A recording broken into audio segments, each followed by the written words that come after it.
Welcome to another McSoss video. My name is Paul McGinty. This is Ian Sharpley, and today we're going to talk a little Castlevania on Netflix.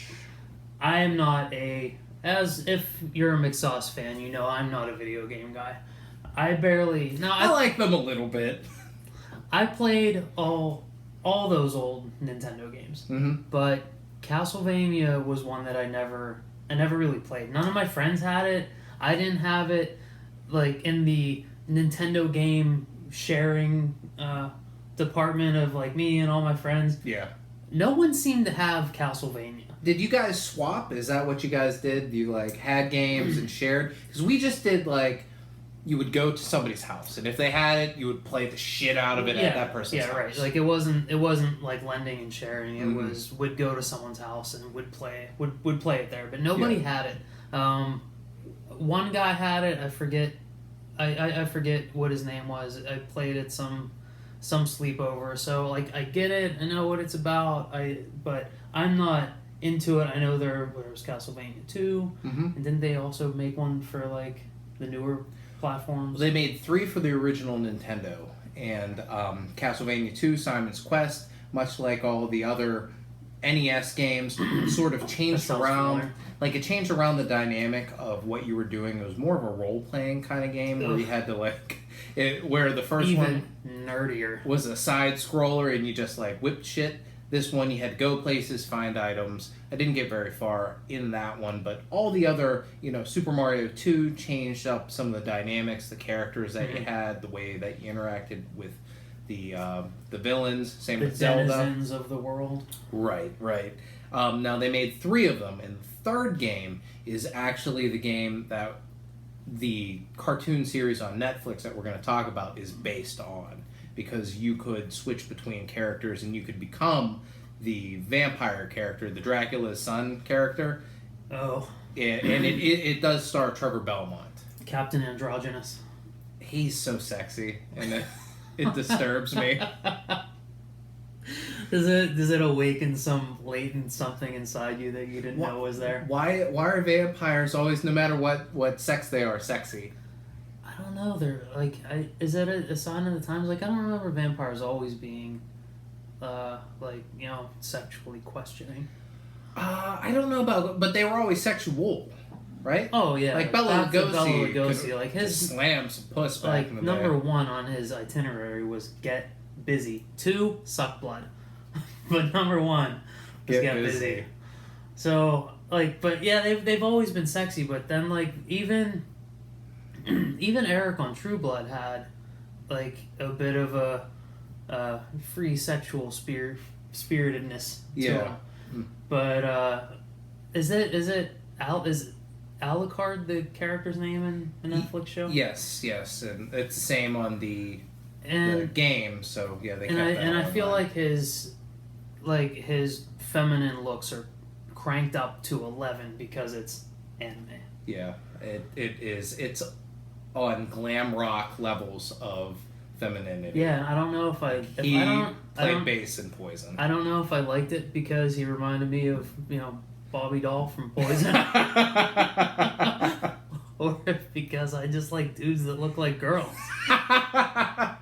It makes me wonder, like, how they're going to end up fighting Dracula. Like, it was this fearsome ghoul of the night, and then they're just, like, glammed out. We're jumping in. We're jumping we really are. So, yeah, I don't know anything going in. Going in, I thought of, like, it's so anime. I'm not really an anime fan. I haven't really watched a lot of anime, but I watched Steam Boy and Castle in the Sky. I think I've seen that, like, a long time ago. Those are early 2000s animes. Like, I just watched them because Anna Paquin did voices in them. But they were really cool. Yeah. But they were more the, like, Studio Ghibli style anime. Like, everything was a little softer, a little more realistic, a little different. But, like, this Castlevania series is the template for anime that I don't like. Yeah. Like, a lot of like heavy lines and characters' faces, a lot of heavy shadows on those lines and the faces that looks really bizarre. The character Trevor Belmont, the hero of the series, it's like they went ahead and they said, let's make a character that's going to be the trend of next year's Comic-Con season. The Department of Cosplay was like, well, we have some say in this character's design. He's got the, like, I mean, everyone looks anime. Mm-hmm. The classic tiny little nose, and like his beard is just like jagged lines. He's got stylized. He's got the pointy long hair, and they're like, let's give him a scar over his eye. Oh, that's badass. They went to, the studio was like, make something that looks cool. Make something that chicks are gonna love, gender swapping. Yes. Because they won't have to take it too far, because Trevor Belmont himself isn't all that less androgynous than Alucard. Like, the anime-ness of it all is too much for me. There's stuff like Castle in the Sky, which is really cool, really awesome. And then there's, like, Netflix's Voltron series, which is also anime. But it has a lighter touch to it. Much less so. Mm-hmm. But this Castlevania is one step away from all the big moving action lines and all this crazy stuff. It's weird that you say that, but didn't you like Pokemon? Like, not that you were catching them all, but didn't you tolerate Pokemon? Where I will never watch an episode. I hated it from the jump. Like, I won't play that stupid game on my phone. I didn't just tolerate Pokemon. I loved Pokemon. Yeah, which, I mean, Pokemon is like the epicenter of it is, but the it's lines behind the head. Right, but it's like children's anime. Like, there was a lot of weird things about this Castlevania series that I don't think lined up. Yeah. I don't think a lot of the voices matched the characters. Like, a lot of the dialogue was too heavy and too melodramatic for what was happening on the screen. Yeah. I don't think what's his face that plays Trevor Belmont? Richard Armitage, that was the main dwarf in The Hobbit. Oh yeah, that's right. Yeah. I don't think his voice lined up. It was too deep. See, for this like young kind of brash Han Solo kind of kid. I didn't have a problem with either his voice or the portrayal of like sort of basically Jack Sparrow with a whip hunting vampires, which is what they clearly were doing, and I kind of like that. I thought that worked for me. I didn't think there was a big gigantic disconnect either. The voice. I like the voice and I like the portrayal too. Like, I didn't mind how he acted in the world and the sort of drunken swagger that he had. I thought it all worked for me. Like, I was into him. There were other problems that I had. Yeah. But the rest of the world had its own problems. I don't like whenever you make Dracula a sympathetic figure, which I think the entire first episode started off basically telling the story and making you sympathize with Dracula's plight and how his loved one getting burned at the stake because she was a science witch or whatever the hell. Didn't like that at all. I want Dracula to just be evil. I think Dracula can be purely an evil creature of the night. Yeah. That gets busy. Like Spider-Man 2, Tobey Maguire Spider-Man 2, the Doc Ock story, perfect example of sympathetic bad guy. Right. Heartstrings are being pulled throughout that entire movie, but that's a story that really fits Doc Ock. Mm-hmm. Alfred Molina plays it fantastic. It works great for that character. But or even like a Magneto in the X-Men film franchise, you understand exactly why he's doing what he's doing, and there's a real emotional connection and reasoning and logic behind, well, yeah, that's probably how this person would react to this, and it's a gray area kind of thing. And they're making Dracula a gray area character, which he should be a ghoul of the night. They're trying to make him a gray area character, but then it's his monsters that are going out and murdering children. And there are so many entrails in this 2 hours of series. They're the most ghoulish monsters too. Like they're the worst, and I don't think they're able to properly balance. Hey, we still need to feel for this guy when the punishment is not justifying the crime. It's not like he's going after the handful of guys that killed his wife. He's going after an entire country. Yes. He's like, hey, Ben Roethlisberger killed my wife. I'm not going to go after Ben Roethlisberger. Steelers Nation. I'm not even just going to go after Steelers Nation. I'm going after the United States. That's the game Dracula's playing in this, and it's too much. It's too big. It is very severe. Can't he just be evil? Can't he just be a bad guy? Yeah, I'd prefer that. But it doesn't seem like that's the way that we're going. I thought that there was going to be a bigger reveal with when we get to the fourth and final episode, which that's another part that I have a problem with. I thought there was going to be a bigger reveal to who this hero that has been kept underneath the temple was going to be, that we were all going to be like, oh, holy shit. And it was just like, oh, it's, Dracula's kid. I guess that's okay. So was it foreshadowed at all that Trevor Belmont is the son of Simon Belmont in the series? Did they say that at all? They don't. Trevor Belmont is the grandfather of Simon Belmont, I believe. Because yes, so this is like the prequel. Yeah, this is the prequel to Castlevania, the game, which is the third game, which goes back in time. So maybe confusing, I know. Yeah, that's really confusing. Maybe we'll like Simon more than Trevor, because I know you liked him. I just couldn't get into him. It felt like they went out and they were like, "Hey, let's write Jack Sparrow / Mal Reynolds / Han Solo as a vampire hunter." Right. And that probably is what they did. It's like but those characters naturally became like their own characters. Like they didn't feel, and maybe it's because there's so many examples of that type of character in nerd media now. Yeah. That you can look back and point to different ones for the inspiration, but this one felt too forced. Like a lot of the dialogue didn't feel natural. Like it just felt like, hey, let's give him a witty zinger right here. And I didn't believe him like for 1 second. I would have preferred him to have just been broody. Yeah. The entire time.